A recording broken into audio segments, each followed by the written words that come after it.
Welcome to the Money Tree Real Estate Investor Podcast, where we learn from real estate professionals across the industry. They will share about how they got into real estate, the big wins they have celebrated, the mistakes they have made along the way, and the advice they have for anyone following in their footsteps. Money really does grow on trees.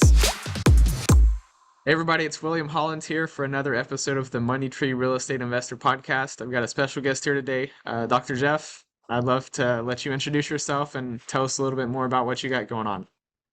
Yeah, my name is Jeff Anzalone. I'm a periodontist practicing over in Louisiana, and got into the real estate space about 6.5 years ago because of a wrist accident.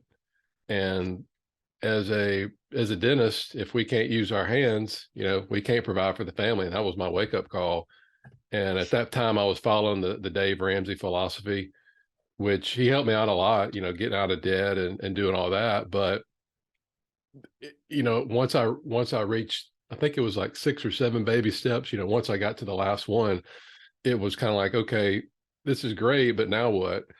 And I think that's kind of where he falls short. He doesn't kind of help us, those that have that entrepreneurial spirit in us, help us with that, So at the time I was already searching for, kind of like, now what's the next chapter of my life? But when I had the wrist injury, that really woke me up to start going, okay, I've got to have other streams of income coming in, more so just like as an insurance policy, to provide for the family. It wasn't like I wanted to go out and buy a bunch of boats and cars and stuff, but it was like, hey, if something happened to me and I couldn't practice, then how would I feed my kids and pay the bills, which all of that led me down to the path, where I am now, investing passively in real estate syndications. That's awesome. Yeah. So I had ankle surgery earlier this year and I was bedridden for 2 months. And thankfully, I work for a great company and we have great insurance. And so I got on short-term disability. But, imagine for somebody like you that's maybe running a practice, or self-employed, like that is a huge, huge issue. Yeah, for sure. Because during my research, I found the really wealthy people, when we grow up in school and it's, go to school, make good grades, go to college, get a job, work that job for 30, 40 years, and that's it. And then you start looking at how these wealthy people operate, and they all have, I think, an average of like 6 to 7 income streams. They hardly pay any taxes, and they all have real estate in their portfolio. And it's like, well, wait a minute. I didn't get any of that in college or dental school or anything like that. What's going on with this? So it's amazing once you kind of start going down that rabbit hole, the different ways that people are actually making money out there. It's mind-boggling. Definitely, yeah, and I've definitely read the Dave Ramsey books as well, and I think there's a lot of good things to be taken out of Dave Ramsey. Especially like trying to pay off your debts and setting money aside for savings. That safety net, that emergency fund. But like you said, it's important to also think about the future and grow your income streams as well. Yeah, absolutely. More so, like I said, more so for an insurance policy than anything else. That was kind of what I was looking for. Definitely. So, you started exploring syndication. So how does syndication really meet the goals and needs of doctors and busy working professionals? Well, it allows us to focus on our biggest wealth building tool, and that's our income. We've gone through a lot of training to get where we are. A lot of us, like myself, had gone into debt to get that. And it's, if I had $300,000 in debt, which is a lot less than what a lot of these people are getting out making now. So if you're $300,000, $400,000, $500,000 or more in debt and you can't practice anymore, but that's all you know how to do. I mean, you can't go to work at Starbucks to pay off that debt. You can't do it. So, but investing in these passive deals allows us to focus on what we know best, our, whatever our degree or career is, make as much active income as possible, take that active income, and instead of throwing it into a 401k, which looking at the market right now, it's all over the place. You can't access it now, but you put it in these deals to where it gives you the tax benefits, it gives you cash flow to start replacing your income. And then it gives you options. If you get in your 40s or 50s and you've burned out, or maybe you want to cut back working part-time, maybe you want to do a different career. Well, you have that option versus if you just 401k your whole career, that's it, you're stuck. So that's what I really like about it. And I've built my whole, started blogging about it, YouTube channel, all that kinds of stuff up just about my journey and what I was learning along the way. And it's amazing how many people I've been able to connect with. I've got thousands of people on my email list, and they're just out there searching for that information just because we've never been taught about it. So I think it's a really good service to provide people. And I encourage anybody out there that has something of value that they think that they can provide other people, then share it. Definitely, yeah. I mean, that's why we're on this journey, like we're here to help other people. And, we've experienced success stories and really good things that have happened to us in real estate investing. And it's just about trying to share that knowledge with other people. Yeah, it may sound kind of corny, but some of the best YouTube videos that I like to watch are those ones where people are out there paying for other people's gas, or they just walk up to people and they ask to borrow money just to see if they would turn around and give them any money. And then there's one guy that like 100x'd any amount of money he got. So if you'd give him $1, he'd give you $100, cash. So it's really cool to see people out there that are helping others and giving. So that's what makes me feel the best.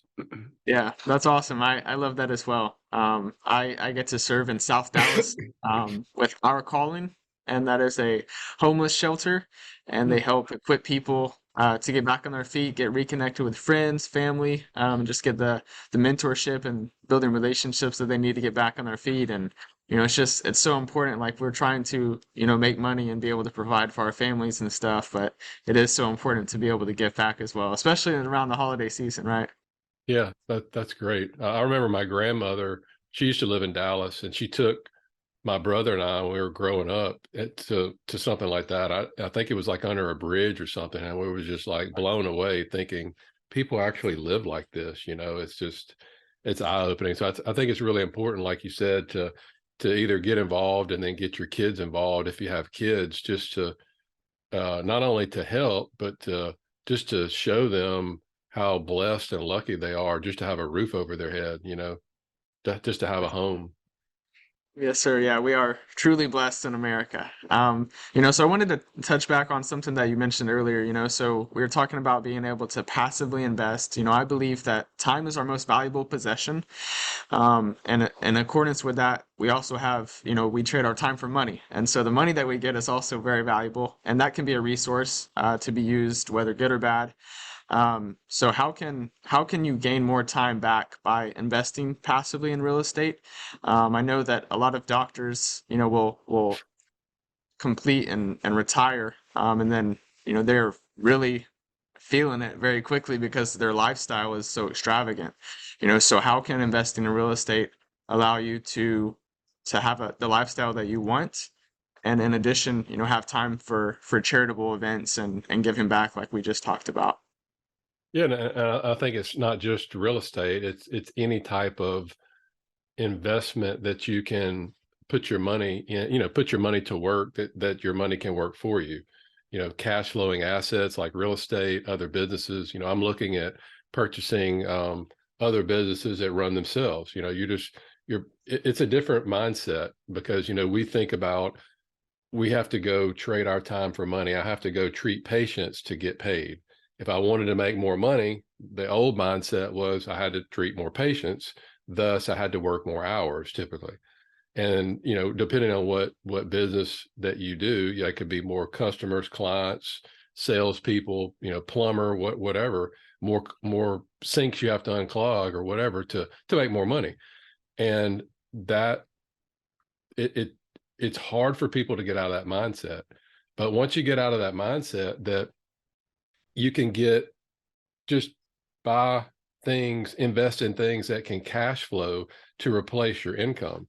So let's say your personal expenses are $10,000 a month. You'd have to go trade your time for money to pay the $10,000 a month.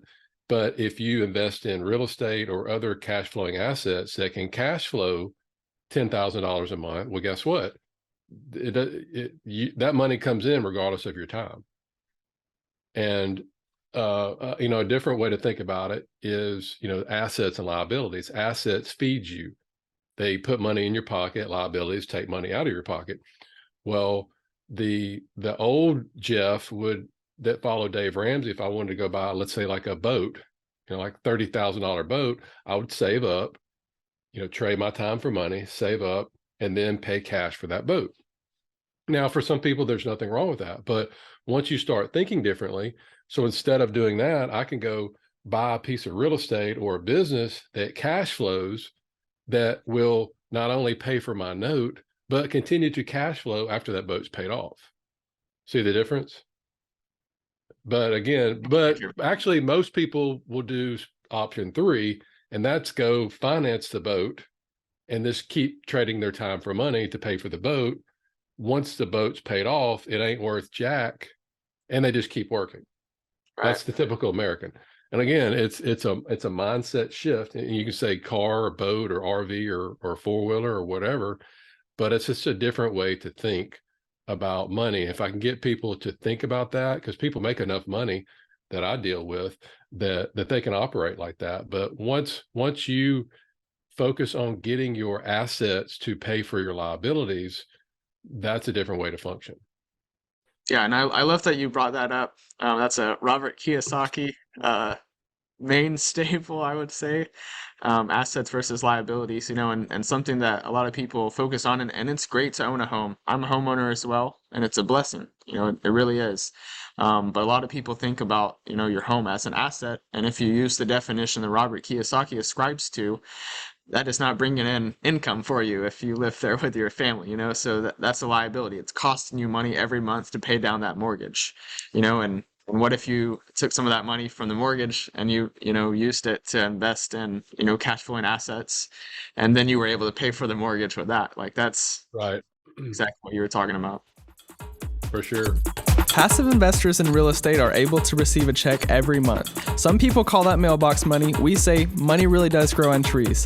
Visit the website at biggerpictureholdings.com, where we have a ton of free resources to help you learn more about planting your very own money tree. So I'd love to hear a little bit more. I know you're very active on YouTube, as you talked about earlier. You were on the YouTube partnership program now, so you were getting a little bit of money from your videos. I know that it takes 4,000 hours of public watch time within a 12-month period and 1,000 subscribers. So why did you decide that you wanted to focus on YouTube out of all the other social medias? And, what are some tips and tricks that you've learned along the way for listeners, including myself, because I'm posting it to YouTube as well?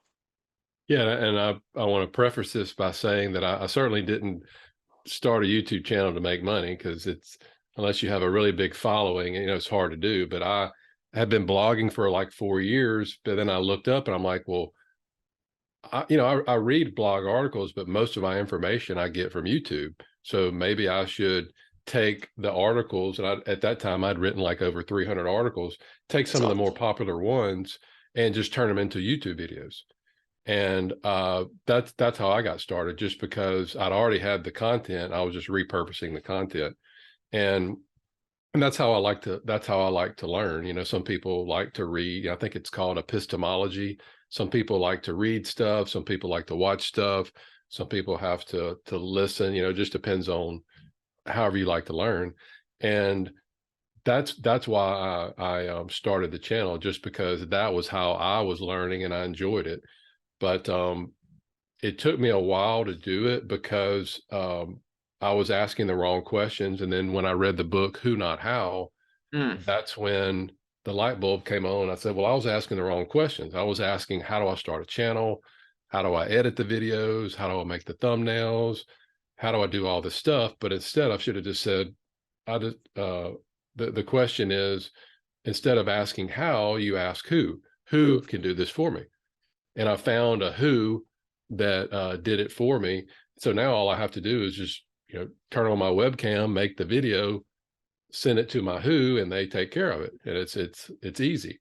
But once I started the YouTube channel, then I started learning about, well, there's, like you had mentioned, there's a way to monetize it. And like you had mentioned, the 4,000, it takes longer to get the 4,000 watch hours, but people focus on the 1,000 subscribers, but it actually takes a little bit longer. So because of that, my who recommended I do longer videos, interviews or longer videos, because if it's a 20-minute video and somebody only watches half of it, that's 10 minutes. But if you do a 2-minute video and they only watch half of it, it's only a minute. So it's going to take a lot longer. Does that make sense? Yes. Of course. So you just do longer, the minimum he recommended was 10 minutes. Okay. 10-minute videos. And what I've noticed is once I hit that 1,000 subscriber mark, YouTube has started to open it up and show my content to more people. So it's almost like, hey, let's see if this guy is really gonna stick with it and do it. And then, oh yeah, he hit 1,000 subscribers, he hit the 4,000 watch hours. Let's open it up and let's start showing, more impressions to other people. So so that was pretty neat to watch that. And I've seen the number, it's based on every 28 days. Right. It'll kind of show you, hey, you did this over the last 28 days. So I've noticed now that the number of subscribers I've gotten have gone up about 40%. Wow. Since I've done that. So that's pretty neat. Yeah, that's awesome, man. I love your story, and I love reading your blogs and watching your YouTube videos. You add a lot of value, and you help educate a lot of people, and that's appreciated. Yeah, at least I have one subscriber out there that I'm helping. Yes, sir. Well, hey, to wrap things up, we always want to talk about losses and wins on this channel. So, what's a loss that you've seen in real estate or that you've experienced, whether it was a bad deal or a deal that, maybe didn't meet expectations? Yeah. Well, the main loss that I had was actually what got me into the way that I invest now. And at first I was doing crowdfunding online, and I lost $50,000 into a crowdfunding deal. It was realtyshares.com, which has been bought out since then. And that led me to really only now investing in people that I can meet versus just going to a website and putting your trust in them. And because they can put up any numbers they want, but Right. I learned that the most important part was the people that you're working with, not Amen. the numbers. And so many people are focused on the numbers and the what does this deal pay out? What's the IRR? What's the cash flow? But that doesn't, I mean, anybody can put anything out there, but until you know who you're working with and their track record, that's the most important thing. I graduated with 58 dentists in my class, and I only let about 5 of them work on me. So they're all dentists, but there's only a few good ones. So there's a lot of syndicators out there, but there's only just a handful that I personally work with. And I've got a handful of the multifamily, one good mobile home park, one short-term rental, and then a couple of self-storage. And I just stick with those people. And until they prove me wrong, I'm gonna, I've been happy so far. That's cool. Yeah, I like that story about the dentist that you would let work on you. It's pretty funny. And the last thing, I always want to shine the spotlight on the guest. I want to shine the spotlight on you. Obviously, you've seen success so far, but what's something like your proudest accomplishment with real estate investing so far? I think just being able to get out there and share with people, when I started my blog, debtfreedoctor.com, I had people reach out to me and go, hey, Jeff, this is good information, but would you ever be willing to share some of the deals that you're investing in? And I'd really, they said, we're really busy, so we don't really know what to invest in. And, I heard that enough to then start my investing group. It's the Passive Investor Circle group. If they go to debtfreedoctor.com, there's a link at the top right that says join if they're interested. It's for accredited investors. But that was cool because now it's kind of like if you have a good stock or something or a good investment that that's working for you, well, you can go out and tell other people, hey, invest in this stock, Amazon or whatever it is. So now I can go out and tell people, hey, this is what I'm investing in, and I can share it. And I started that about 2 years ago, and I've grown it to about 1,500 members now and growing. So that's pretty cool out there to connect with people. And once I talk to them, just hearing the excitement in their voice, letting them go, you mean I don't have to do this work in my field the rest of my life? There's options. Just to hear that, that could be life changing for some people. Definitely. So that's really cool to see that change that you can make in other people.